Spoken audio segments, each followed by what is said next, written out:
Pernah kepikiran nggak sih, kenapa bank yang kita pakai sekarang rasanya masih kayak dari zaman dulu? Nah, dalam pembahasan kali ini, kita akan bedah gimana caranya membangun ulang sistem keuangan dari fondasi paling dasarnya. Oke, untuk ngertiin masa depan perbankan, kita harus mikir sedikit beda. Dan untuk itu, perjalanan kita nggak akan dimulai dari bank, tapi dari landasan peluncuran roket. Mungkin kedengarannya aneh ya, tapi tenang, nanti juga bakal masuk akal. Jadi, intinya tuh ada di sini. Sebuah kisah tentang dua roket yang sangat berbeda, yang sebenarnya mewakili dua cara berpikir yang juga sangat berbeda. Di satu sisi ada NASA. Mereka ngambil desain roket yang udah ada, terus disempurnain lagi, dan berhasil membawa kita ke bulan. Hebat banget kan? Tapi intinya, itu kan cuma upgrade. Nah, di sisi lain ada SpaceX. Mereka benar-benar mulai dari nol. Nanya hal paling dasar. Sebenarnya roket itu terbuat dari apa sih? Ini pendekatan yang beda banget.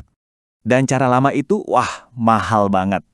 Setiap peluncuran roket Saturn V di zaman Apollo, kalau dihitung dengan inflasi sekarang, biayanya sekitar 1,2 miliar dolar.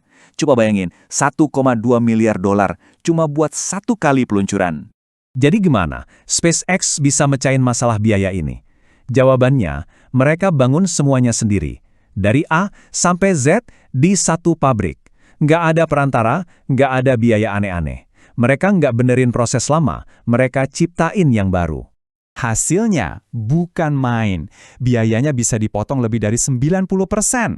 Ini bukan sekedar perbaikan kecil ya, ini revolusi. Terus, apa sih sebenarnya kekuatan super di balik revolusi ini? Semuanya berawal dari satu cara berpikir yang disebut berpikir dari prinsip utama.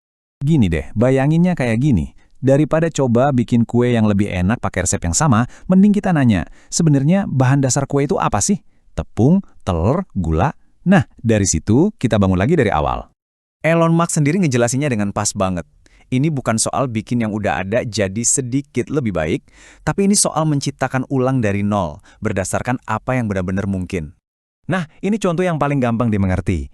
Desain berdasarkan analogi itu mikir gimana caranya bikin kereta kuda lebih kencang. Tapi, berpikir dari prinsip utama itu nanya, tunggu dulu, kebutuhan dasarnya apa sih? Oh, transportasi pribadi. Akhirnya, lahirlah mobil. Itu lompatan, bukan cuma sekedar langkah.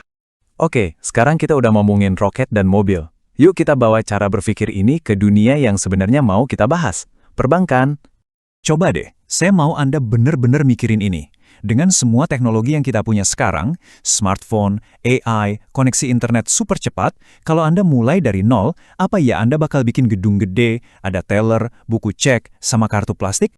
Karena faktanya, bank yang kita kenal sekarang itu contoh sempurna dari desain berdasarkan analogi. Struktur dasarnya udah dibuat berabad-abad lalu. Buku tabungan dari tahun 1850-an berevolusi jadi kartu plastik. Dan kartu plastik itu sekarang cuma jadi gambar digital di HP kita lewat Apple Pay. Intinya, ini cuma rantai panjang perbaikan, bukan inovasi sejati. Nah sekarang, ayo kita pakai prinsip utama tadi. Kalau kita kupas semua lapisannya, semua produk-produknya yang ribet itu, sebenarnya bank itu cuma ngapain sih? Cuma 3 hal. 1. Tempat aman buat nyimpen duit. 2. Kemampuan buat kirim dan terima uang. Dan 3, akses ke pinjaman pas kita butuh. Udah, itu aja. Itulah DNA-nya perbankan. Dan begitu kita fokus ke 3 fungsi dasar ini, muncullah pemain-pemain baru yang benar-benar beda. Para raksasa keuangan yang baru. Contoh paling keren itu M-Pesa di Kenya. Mereka nggak pusing-pusing bangun cabang bank di tiap desa. Mereka lihat, semua orang punya HP kan? Ya udah mereka pecahin masalah dasarnya. Kirim terima uang, pakai teknologi yang udah ada di genggaman semua orang. Dan dampaknya gila banget. Bayangin Kenya berubah dari negara yang 70% penduduknya nggak punya rekening bank, jadi negara yang hampir semua warganya melek finansial. Hari ini, 40% dari seluruh ekonomi negara itu muternya lewat sistem ini. Ini adalah transformasi masyarakat yang terjadi karena berpikir dari prinsip utama.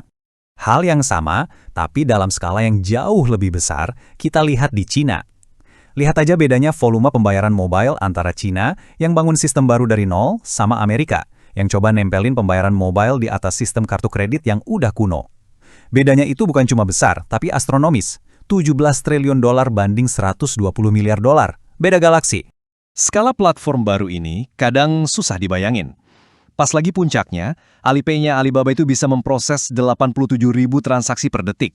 Itu hampir 10 kali lipat kapasitas puncak seluruh jaringan Visa di seluruh dunia. 10 kali lipat. Itulah kekuatan sistem yang dibangun dari awal untuk dunia digital. Nah, semua ini ngebawa kita ke satu visi masa depan perbankan. Sebuah era baru yang kita sebut Bank 4.0. Di dunia Bank 4.0 ini, perbankan itu jadi nggak kelihatan. Mobil Anda bayar tol sendiri. Kulkas Anda, tiba-tiba pesen bahan makanan sendiri karena udah mau habis. Dan semuanya Anda atur cuma pakai suara. Perbankan jadi kayak utilitas aja, semudah nyalain lampu. Jadi kita tutup dengan pertanyaan ini, kebanyakan lembaga keuangan yang ada sekarang itu adalah produk dari zaman analog, dibangun di atas fondasi yang umurnya udah berabad-abad. Pertanyaannya, apa mereka bisa beradaptasi cukup cepat buat bertahan di dunia yang dibangun dari prinsip utama digital? Atau nasibnya bakal sama kayak kereta kuda di